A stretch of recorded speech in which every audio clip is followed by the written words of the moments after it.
President Obama makes bold statements about racism on a radio show, and he uses what some consider offensive language to do so.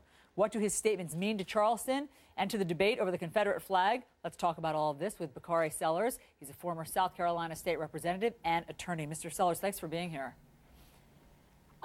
Thank you for having me, Allison. I want to get right to the president's interview. This was just released. He sat down for a radio interview with Mark Maron on his radio show, and it's notable for several reasons. First, he speaks very candidly about racism, and he uses the N-word to do so. So listen to this. Racism. We are not cured of.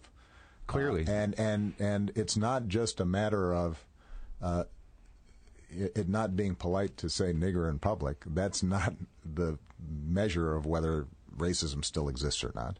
It's not just a matter of overt discrimination.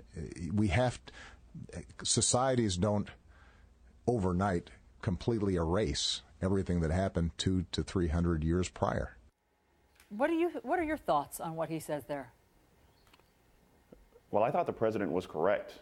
He didn't mince terms.